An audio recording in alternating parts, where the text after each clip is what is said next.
Meu nome é Eliane Martiniano e eu apresento o programa Conspira Analisa. O nosso programa ele é dedicado a dialogar, conversar, refletir sobre temas da atualidade, temas políticos, temas sindicais, temas educacionais. E hoje o nosso tema é voltado para a questão sindical, mas também para uma questão bastante da conjuntura. E é sobre o movimento sindical e a luta pela anistia aos perseguidos políticos pela ditadura militar de 64. E o nosso convidado é uma pessoa bastante ilustre, que a gente tem muita alegria de trazer, o professor de geografia aposentado, professor Edgar Fernandes, um companheiro histórico da nossa trajetória no movimento sindical e principalmente de professores. Olá, Edgar, já quero agradecer você ter aceitado o nosso convite e gostaria que você fizesse uma saudação para as pessoas que estão assistindo o nosso programa. Primeiro é um prazer, o prazer é todo meu, né? Essa oportunidade de expressar não só a minha experiência, mas também a, a oportunidade de falar alguma coisa do que aconteceu com a minha vida. Minha vida enquanto pessoa, minha vida enquanto militante e minha vida enquanto alguém que pensava e pensa ainda numa mudança da sociedade para melhor, que tenha justiça social, uma sociedade que tenha um apoio na cultura, na educação, que garanta políticas públicas para os idosos, etc, etc, né? E que se levou, na minha vida, cerca de 45, 46 anos dessa atuação, dessa luta, né? E que hoje minha geração está indo embora, tem outra que está aí, que está ficando mais velha também, e o desejo sempre é que essa luta permaneça e continue. Que um dia ela seja vitoriosa. A gente tem que ser sempre otimista para garantir que não só a sobrevivência, mas também o fato de que tem que ter pessoas, mais gente, homens, mulheres, lutando pelos seus ideais. Em síntese é isso. E agradeço por essa oportunidade que vocês estão me dando. Muito bom, Edgar, é a gente que fica muito feliz de você estar conosco e compartilhando é, experiências, né? E os sonhos não envelhecem, Edgar. Sem dúvida. Você Sem é dúvida. prova viva disso, né? Nós aqui. Então vamos fazer o seguinte, vamos já, você já deu esse pontapé inicial, né? Eu acho que seria com certeza a nossa primeira pergunta para ti, né? É uma pergunta, mas dialogando também, que seja uma conversa agradável, que a gente conversou bastante antes de iniciar fazer esse programa, né? Relembrar um pouco da história e da memória. Eu queria que você falasse um pouco sobre a sua história, a sua trajetória política, né? No movimento, né? A sua introdução no movimento, né? Então, acho que essa é a pergunta chave para a gente discorrer aí sobre as outras questões.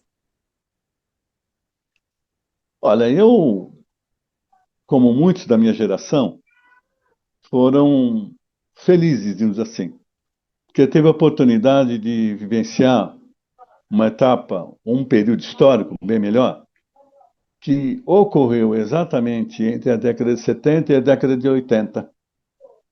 E o resultado na década de 90, que foi o fim da velha ordem mundial, que era bipolar, né? De um lado a União Soviética, do lado dos Estados Unidos, e do outro lado o crescimento dos movimentos sociais, dos trabalhadores, que ocorreram em todo o mundo, particularmente no Brasil.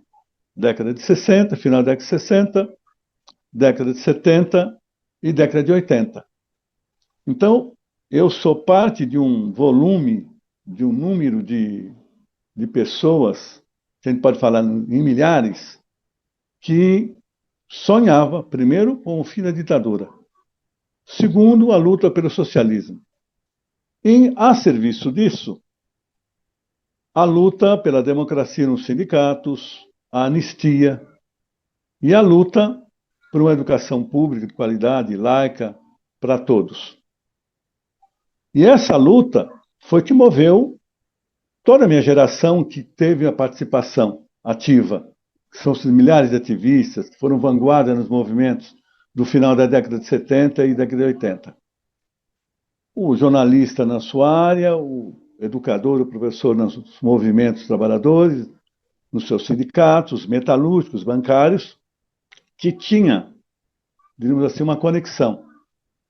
Além da luta, melhores condições de trabalho e salário, tinha a luta pela anistia geral e restrita, e tinha a luta contra a ditadura, a luta pela democracia. Em síntese é isso. Então eu posso dizer que eu sou uma pessoa feliz, que eu vivenciei isso. Esse movimento que aglutinou muita gente na educação, em bancários, em metalúrgicos. Eram centenas próximas, mas eram milhares no país que lutavam pelas mesmas causas comuns, né? Que depois vai se diferenciando e definindo as suas políticas e ideologias. Mas o ponto central era a luta pelas liberdades democráticas e a luta pelo fim da ditadura militar. Então, eu faço parte disso, entendeu? Sou um cara feliz por ter vivenciado isso como ator e não como espectador. Muito legal, Edgar. É, então vamos pegar um pouco aí nessa onda, né? Dessa efervescência que você viveu, atuou, e também como professor, né? E jovem, né? E isso, jovem, lógico, né? Como é que essa onda, né, essa efervescência política, social, cultural que existia nesse período da década de 70, na década de 80, mesmo no meio da ditadura, na verdade, é esse acontecimento que traz essa efervescência de contestação, de protesto, de denúncia. Como é que o movimento de professores, e você fez parte dele, teve a sua cota de participação? Como é que isso atingiu, né, o movimento de professores, a organização de professores no movimento sindical? Foi um negócio interessantíssimo, porque no meu caso particular, eu não tinha o objetivo de ser professor. Meu objetivo era ser técnico de planejamento. Fiz o curso de Sociologia, me formei em 74, 75, né? E quase que simultaneamente fiz o curso de Ciências Econômicas. Então, o magistério não está no meu horizonte. Isso foi se dar exatamente através da minha definição política de militância, que foi exatamente em 73 e 74. Eu dei continuidade à minha participação no movimento estudantil, e ao participar do movimento estudantil, eu fui presidente do centro acadêmico, que a gente reconstruiu, na época era diretório acadêmico, na Faculdade de Filosofia de Santo André, e com isso, as pessoas, você vai se aproximando as pessoas, conhecendo as pessoas que também estavam na mesma causa. Com isso, a minha definição tinha dois caminhos. Ou era ir para a guerrilha, ou era para ir para o movimento sindical, movimento de massa, construir um movimento através do sindicato, através de partido, etc. Eu diria, por pouco, por um triz eu não fui para a guerrilha.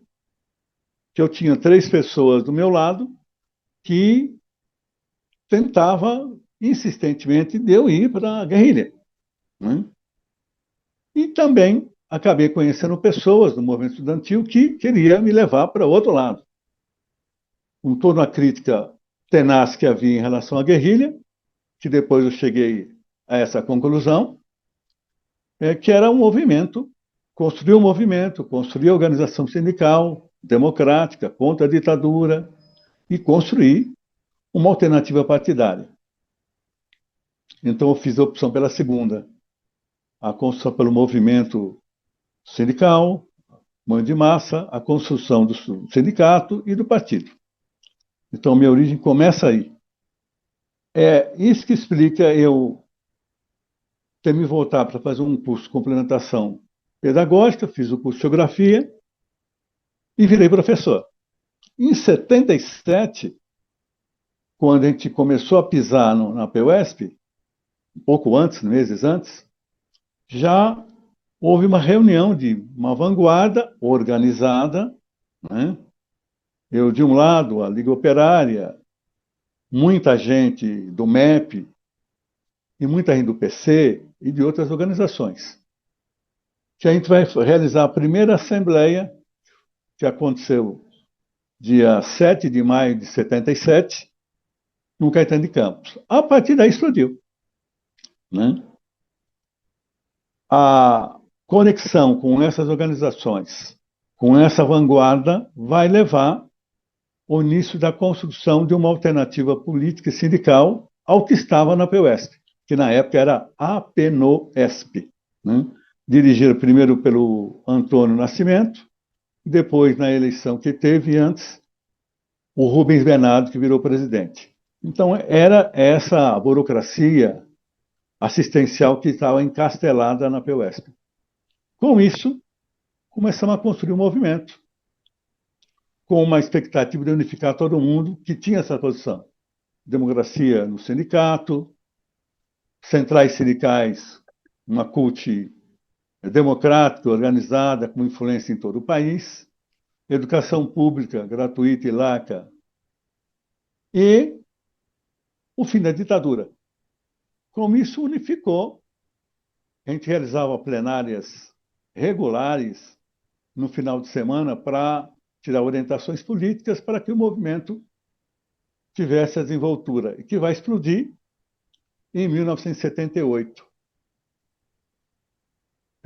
Nós realizamos uma assembleia em 3 de agosto de 78, na Câmara Municipal de São Paulo, e essa assembleia ultrapassou as nossas expectativas.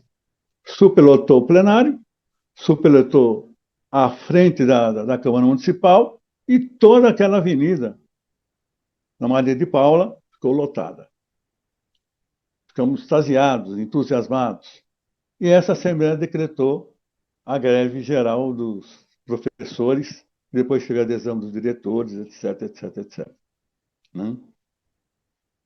Daí se teve uma lição, a unificação, apesar das diferenças que haviam, a unificação de todos os setores do movimento, na educação, num movimento para democratizar a PUESP, construir um sindicato forte e que representasse os professores. Edgar, então vamos lá. Depois desse cenário que você apresentou para a gente, é que essa efervescência política também influenciou dentro da PUESP, influencia a juventude, um setor bastante jovem dentro da PUESP, e com a decretação dessa greve de 78, me parece que esse coletivo ele influencia uma nova etapa na história da PUESP, né? Se confrontando a quem dirigia a PUESP naquele período, que era atrelado também, era um setor assistencialista, como você falou, né? Ligado ao regime, e vem você representando junto com outros companheiros, uma nova etapa na história da PUESP. Era legal você falar sobre isso. O que unificou todos os setores e a vanguarda é que todos queriam democracia no sindicato. Queriam um sindicato para ser um instrumento de luta por suas reivindicações. E nisso se esbarrou na política que tinha a diretoria da época, né, que era burocrática, autoritária, etc. A tal ponto que, quando a gente elegeu a comissão aberta dos professores, e é importante que se diga que tinha uma contradição nessa estrutura burocrática. O professor da rede privada podia ser sócio da PUESP. Então, nós tínhamos, por exemplo, O Gummercino, na época, que era da rede privada, depois vai virar professor da rede pública, né? Ele era da rede privada. Roosevelt Pavan, né? E tinham outros professores que também eram da rede privada e da rede pública. Então, isso alimentou, deu uma força para pessoas que tinham uma formação, melhor formação em relação aos professores da rede pública, né? Com isso, a comissão aberta começou a questionar coisas bobas, coisas importantes, não bobas. O departamento de jurídico da PUESP não era da PUESP. O departamento de jurídico da PUESP era um autônomo. Então, o professor ia lá, entrar com uma ação, etc., etc., não entrar para a PUESP, entrar para o departamento jurídico. Isso é uma aberração. Tanto assim, quando o Raul Schwinde, que coordenava o departamento jurídico, rompeu com a PUESP, ele levou todos os processos dos sócios, só para você ter noção.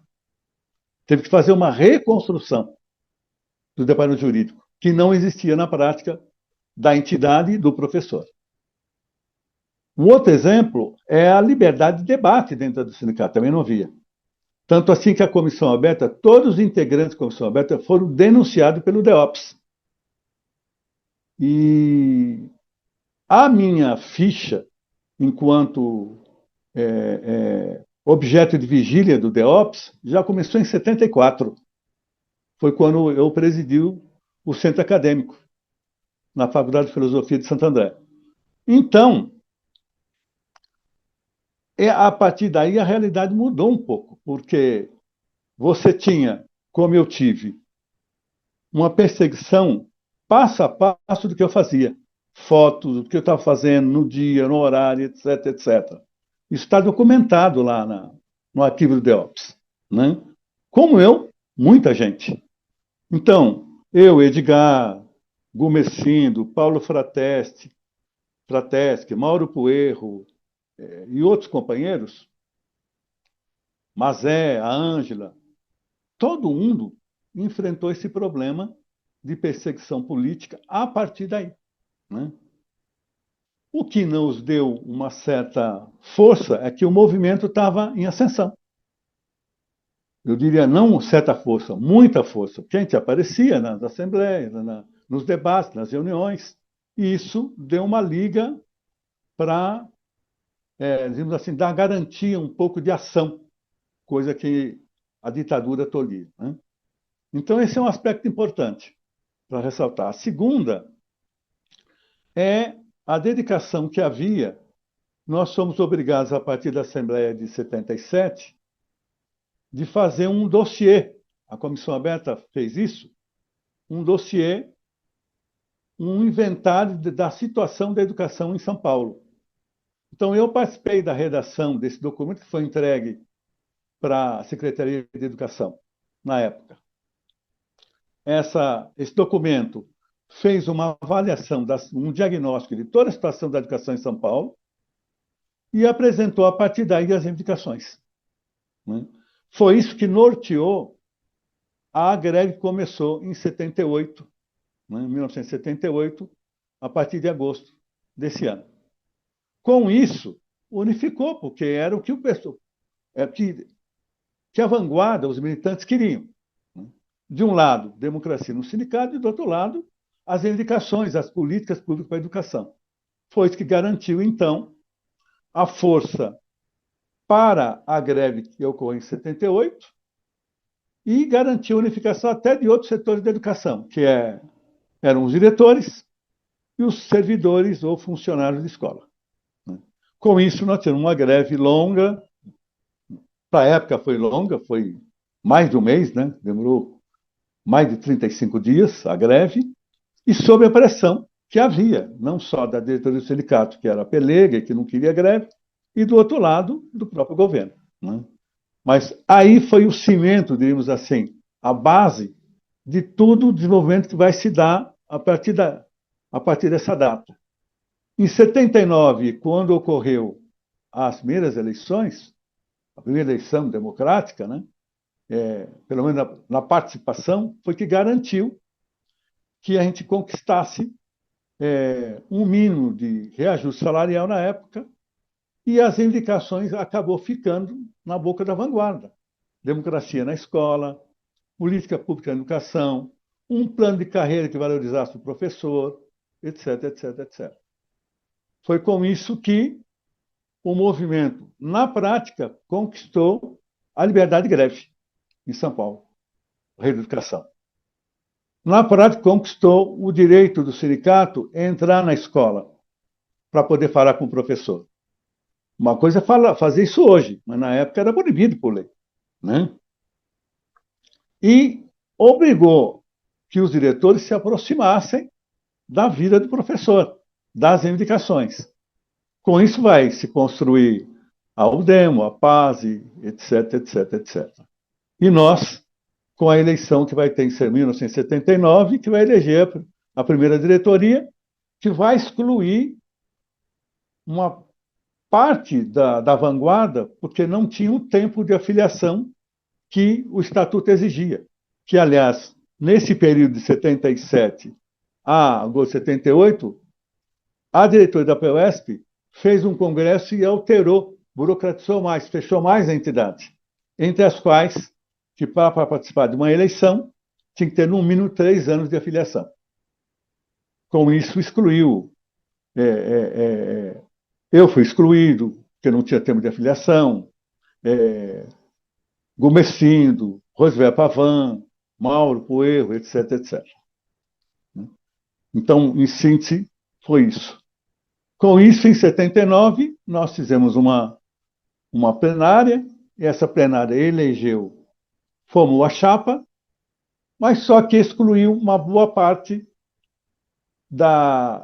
dos militantes que estavam na frente e incluiu uma parte, que foi o Wagner Poleto, o Renato Pavan, a presidente da entidade, que eu esqueci o nome dela, né, que também fez parte desse processo, que atuou, apesar de todas as debilidades dessa chapa, dessa diretoria, ela atuou para e passo com a comissão aberta. Né? E dessa experiência de democracia surgiram divergências. De um lado, Gumecindo, Roosevelt Pavan, e do outro lado, eu, Mauro Puerro, Wagner Poleto e outros companheiros que conformaram uma oposição a partir dessa gestão de 79 até 1980. Mas, em síntese, é isso. Certo. Nossa, eu fico lembrando assim de algumas figuras do movimento, algumas companheiros, né? Que eu cheguei a acompanhar, ver em caminhão. Sim, É, é muito gratificante mesmo. Edgar, na verdade, esse movimento também, ele mexeu bastante, totalmente no que era, questionava a estrutura sindical daquele período, né? Você falou sim, três coisas importantes que eram o eixo desse grupo, desse coletivo, né? Que se tornou a vanguarda aí no movimento da PUESP. Democracia, a luta pela democracia, mas também na estrutura sindical, a defesa da escola pública, né, estatal e laica, e o fim da ditadura. sim. E eu queria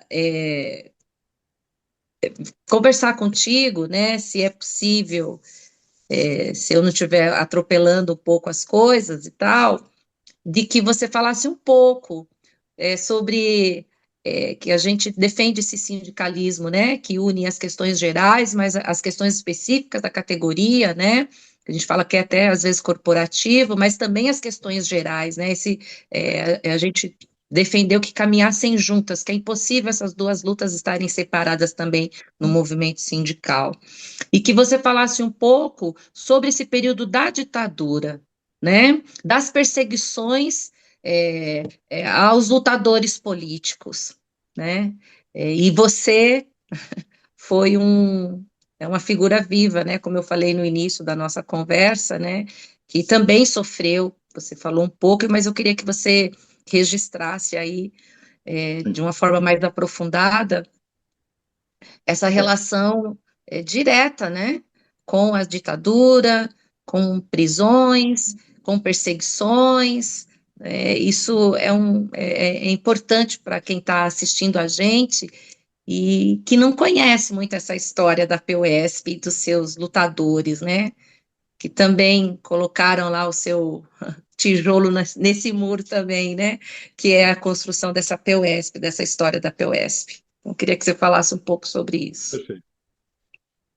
Aí vale destacar o que está ocorrendo hoje.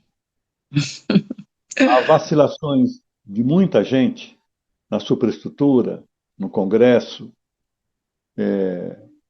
em relação ao julgamento que tá, dos golpistas, a tentativa do golpe de 8 de janeiro.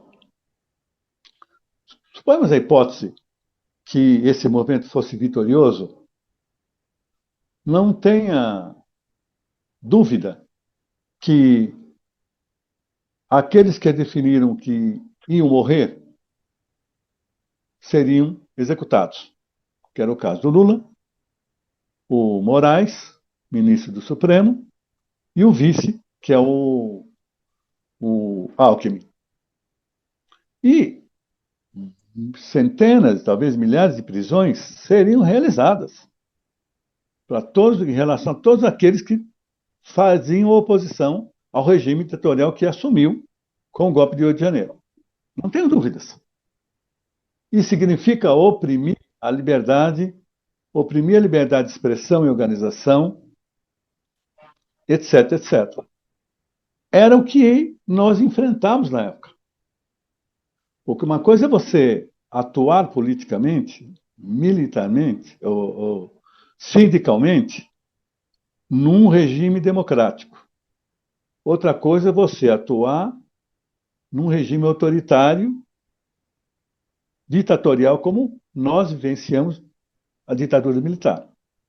Então, a discussão política se fazia individualmente ou em grupo, você nunca sabia com quem você estava debatendo. Se era gente compromissada com a nossa causa ou com a ditadura.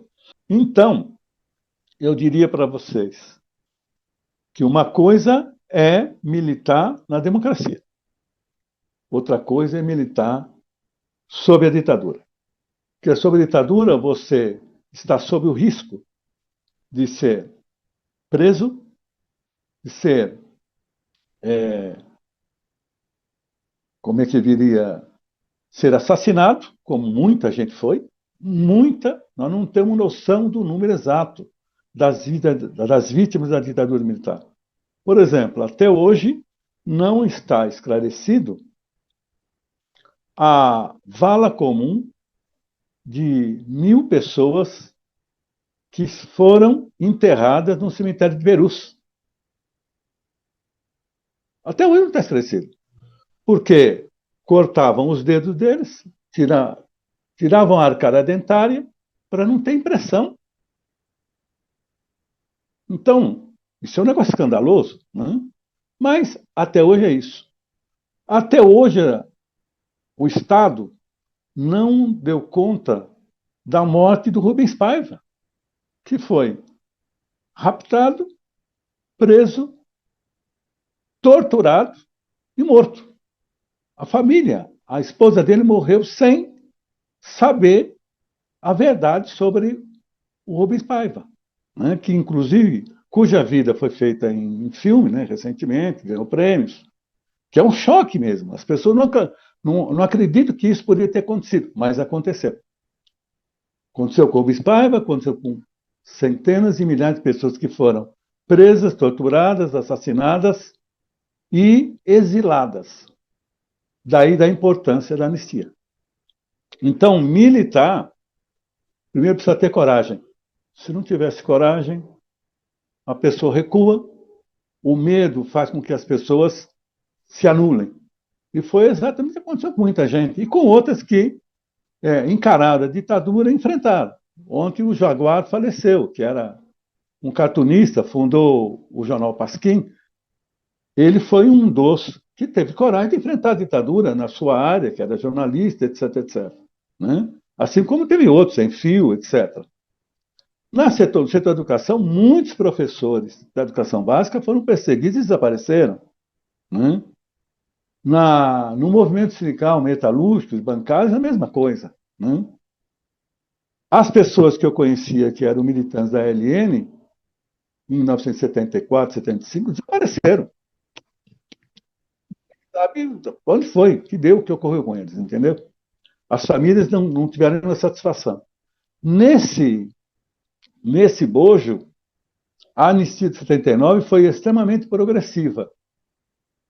Ela foi regressiva e negativa, digamos assim, porque ela anistiou também os torturadores.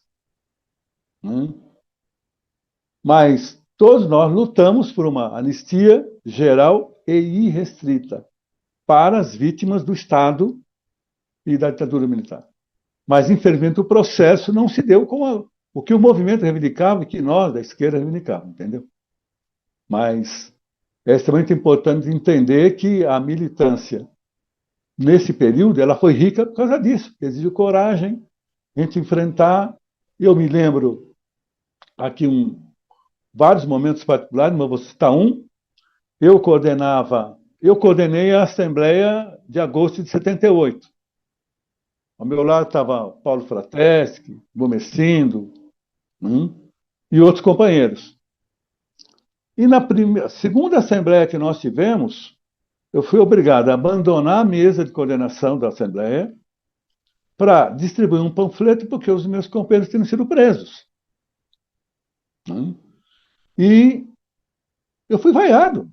Embora as pessoas me conhecessem, eu fui vaiado na Assembleia.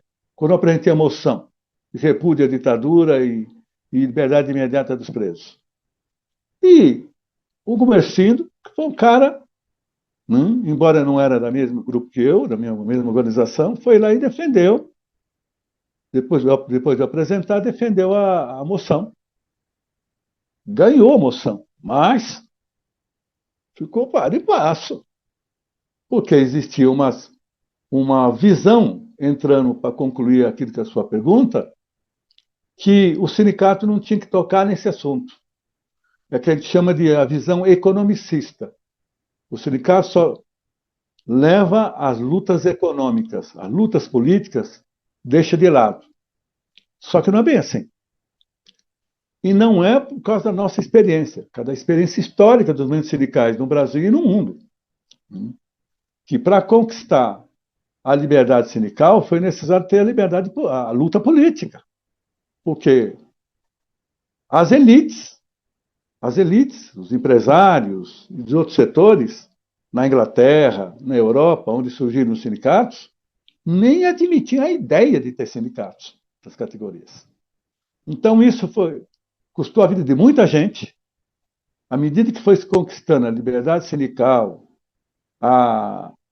e outras reivindicações, foi que foi fortalecendo para chegar à comemoração do Dia Internacional do Trabalho, nos Estados Unidos, na Europa, etc., e depois no Brasil, a liberdade de voto feminino, e se conquistou aquilo que é fundamental para nós, a autonomia sindical, a liberdade sindical independente de partido e de governo. Para isso, foi necessário muita luta e muito suor. As coisas não chegaram de bandeja. Né? E é nesse sentido, então, que o sindicato tem que cumprir a luta sindical, a luta econômica, que são as reivindicações, etc., e é fundamental porque, sob o sistema capitalista, você conquista X% de aumento, a inflação come depois de menos de um ano. Então, o seu salário nunca chega próximo ao nível, o padrão de vida que poderia ter necessário para o trabalhador, seja ele metalúrgico, bancário ou professor. Porque simplesmente a inflação come. Diríamos assim, é uma luta efêmera. Né? Você luta, luta, e a prova cabal a nossa situação hoje. Né? Perdemos muitas coisas que a gente reivindicou na história do movimento sindical da PUESP por conta disso. Né? E sem falar nas reivindicações que melhoraram relativamente a vida do professor na carreira, no salário, nas condições de trabalho, etc. E a luta política que vem atender a essa situação. É claro que o sindicato não, ele vai ter um limite de ter atuação política, de organizar as suas bases para fazer a luta política. Qual é o limite? O sindicato não é um partido político. Chega a um ponto que a, a tarefa é do partido político. Quem chega ao poder do Estado é o partido político. Só não chega ao poder político do Estado a ditadura, né? Que acaba transformando os partidos em meros maniqueístas de instrumento de manipulação e subordinação. Como está ocorrendo hoje, por exemplo, no Congresso norte-americano. Ninguém fala do Congresso norte-americano, porque simplesmente o Trump está fazendo o que ele quer. Então, é um regime democrático, mas com características de ditadura. Engraçado isso, né? Mas é o que está acontecendo lá. Então, a luta política tem que estar sempre unificada com a luta econômica. Isso é produto da experiência histórica que nós tivemos desde lá do século XIX, no início da Revolução Industrial. Edgar, partindo dessa sua última fala, que ela foi extremamente precisa, ela era até a minha pergunta no final, mas você foi cirúrgico, que é sobre essa diferença da luta pela anistia na ditadura militar de 64 e a luta dos golpistas pela anistia do 8 de janeiro. Então foi preciso, importantíssimo você fazer essa diferença, tá? E eu queria retomar também, Edgar, que a gente já está chegando aí nos finalmente, né? A última pergunta também. Qual é o legado que fica hoje dessa trajetória, da importância do movimento sindical na luta pela democracia, na luta em defesa da educação pública, na luta das questões conjunturais, né? Que não está presa somente às questões corporativas. Qual é a importância? Que papel que resta aí para o movimento sindical? Aí a gente fecharia com essa pergunta. Bom, olha, eu digo para vocês que a experiência que os movimentos tiveram é a de repassar essa experiência para as novas safras de militantes. Por que eu digo isso? Porque nós estamos enfrentando um problema sério que atinge todos os aspectos da sociedade, que é o envelhecimento da população. Então, o índice de fertilidade das mulheres reduziu violentamente no Brasil e esse é um fenômeno que está ocorrendo no mundo. Então, a população está ficando velha. O reflexo que isso ocorre no sindical é que a predominância no corpo das ações da atividade econômica está ficando velha. Isso reflete no sindicato. Então, se não há uma renovação dos quadros de militantes, de participação no sindicato, você não consegue fazer a renovação, fazer esse legado, essa experiência, repassar para eles, porque o arcabouço que nós deixamos aqui, conquistamos, comprova que através dela é que vai ser possível lutar, dar continuidade à nossa luta por nossas reivindicações, no campo sindical e no campo político. No campo sindical, vem desde as condições de trabalho, plano de carreira, liberdade e democracia na escola, eleição direta para diretor, que a gente nunca conseguiu, é uma bandeira nossa que nunca conseguimos conquistar aqui em São Paulo, tem alguns estados que chegaram a conquistar. E essa ofensiva que está havendo sobre os direitos, sobre os dos trabalhadores, os direitos dos professores ou trabalhadores da educação, onde tira direitos de plano de carreira, de condições de trabalho e de salário, nós só vamos ter força para impedir isso se a gente tiver um sindicato democrático, um sindicato que realize assembleias democráticas, que discuta suas reivindicações, que discuta sua meio de luta, para poder enfrentar o inimigo que é forte. Nós enfrentamos quem administra o Estado, o governo. E se não tiver essa força, logo, logo, nem IANSP nós vamos ter, que eles vão conseguir até privatizar o IANSP. Esse é o tipo de reivindicação que não pode estar descolado do conjunto da luta do, do movimento dos trabalhadores da educação. Ao contrário, tem que estar na primeira linha. Por quê? Uhum. Os trabalhadores da educação estão ficando velhos, se aposentando, tem uma parte madura que está caminhando para tal, e se não tiver saúde, vão ter que lutar pelo SUS. O SUS é um sistema de saúde inigualável, que não tem nenhum país do mundo, mas precisa aperfeiçoá-lo para garantir que as pessoas, os idosos e os jovens tenham acesso à saúde, para garantir que as crianças tenham acesso à educação. Né? E o lado, se tiver força nesse movimento, com participação, com democracia na base, isso vai potencializar a luta política. Luta política que hoje está polarizada, com uma estrutura da direita reforçada. A pesquisa que foi publicada esses dias atrás, dizendo que 39% apoia o que está se fazendo com o ministro do Supremo Tribunal, né, perseguindo o Moraes, é escandaloso. 39% dos pesquisadores significa um índice muito alto na população que acha que o Eduardo Bolsonaro, o Bolsonaro estão certos, que destoa do que é ser patriotismo, isso que eles estão demonstrando. Né? E, por outro lado, a garantia da luta das liberdades democráticas. Historicamente, as liberdades democráticas só foram garantidas através da luta. Esse é o legado. E São Paulo é exemplo disso.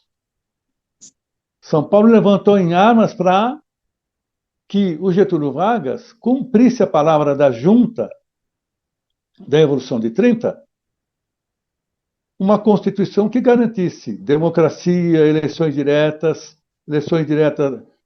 voto feminino, etc, etc. Entrou em armas.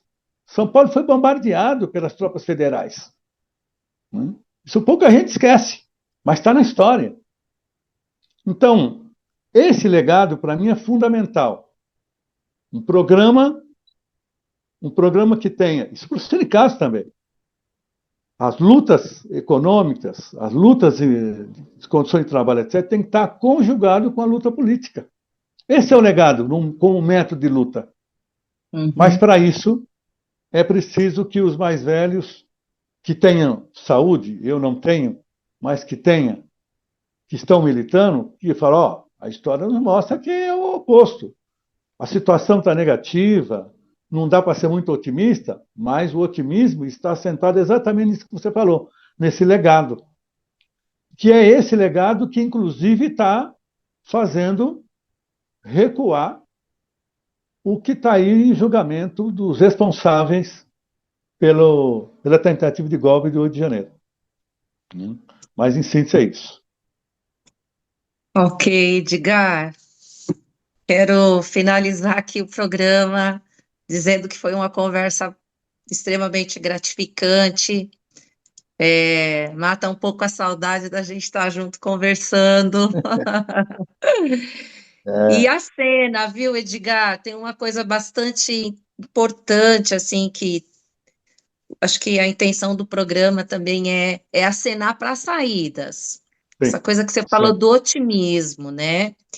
sim. Então, e eu acho que eu vou dizer que é um desafio para nós, é a gente acenar com saídas, mas para trazer gente para assumir também, né? Para trazer novos militantes, que a gente está Exatamente. muito carente, nós estamos muito carentes, né? No movimento sindical, e não só de professores, não, é o movimento sindical, Sindical como né? um todo. Como um todo. Isso, frente a muitas perdas, mas esse é um papo que a gente vai fazer no próximo programa, senão a gente vai adiantar assunto, né, Edgar? Exatamente. Que já está Exatamente. até combinado. Legal. Eu queria agradecer, imensamente você ter aceitado o nosso convite e vou deixar aqui você para fazer as considerações finais para quem está assistindo e para quem vai assistir esse nosso programa, né? Então vamos lá para as considerações finais, Edgar. Bom, primeiro, quem tem que agradecer sou eu, né?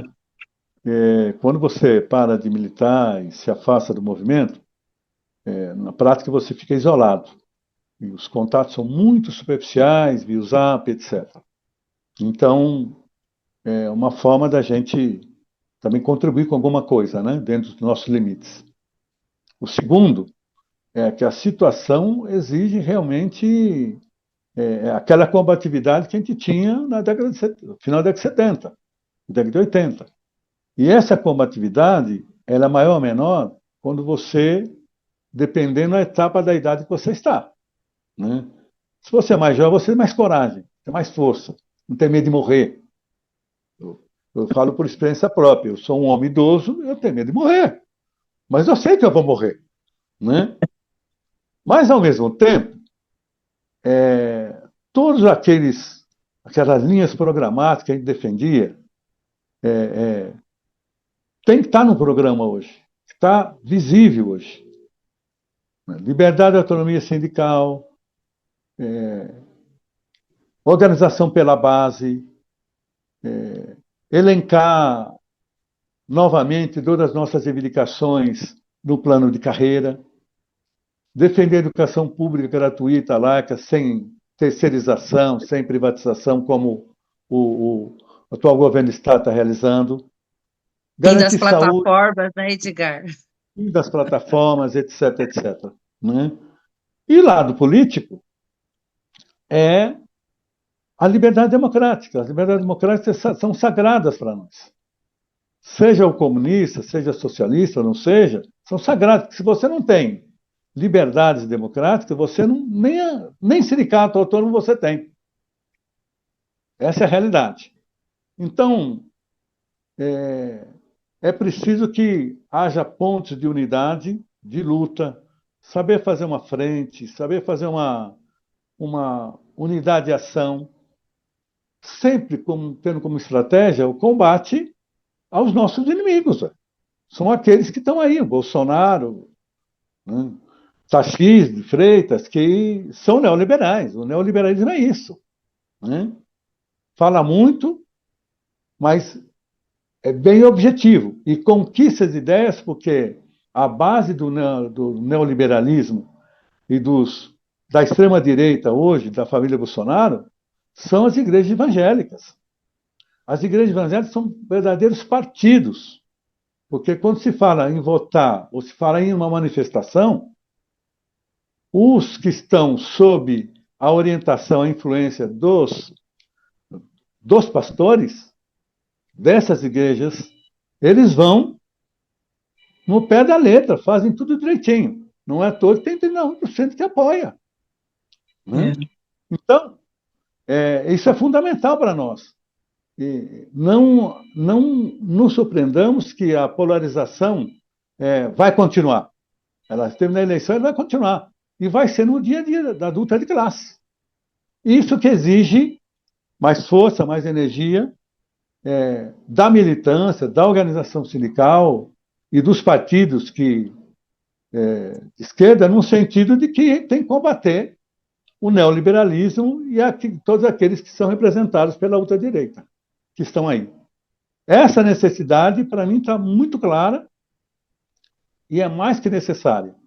Então, aquilo que eu defendia quando eu era mais jovem, eu defendo hoje. Eu sou socialista, concordo com a luta da organização sindical, etc. Só que, infelizmente, a minha saúde não permite mais. Né? Pra você ter uma ideia, eu tenho um problema de queda de pressão. Isso acontece qualquer hora. Estou na rua, eu levei 4 tombos do ano passado para esse ano. Então você fica com medo até de sair de casa, pra você ter noção. Então, quando o seu nível de saúde seja tão ruim assim, e você não tem condição de participar de nada. Você pode até ter vontade, ter energia, mas não dá para ser consequente nisso. Mas, de qualquer forma, eu fico agradecido pela lembrança do meu nome, né? Você, Lica, Ézio, Silvio e todos os demais companheiros da conspiração socialista, que eu adoro vocês, amo vocês de paixão. Um beijo no coração de vocês e de todos, tá bom? Ok, Edgar. É, a única coisa que esse quadradinho atrapalha é que a gente não pode abraçar as pessoas, mas sinta-se abraçado por todos nós. Opa, Ok? por mim também. Tá ok. Tá bom. E a gente vai encerrando essa conversa agradável, tranquila, mas primorosa, cheia de saber, cheia de ensinamentos. E eu só peço para as pessoas que estão assistindo, não esqueça de compartilhar essa nossa conversa, de comentar e indicar para as outras pessoas também e de curtir, tá bom? Até mais, até o próximo programa.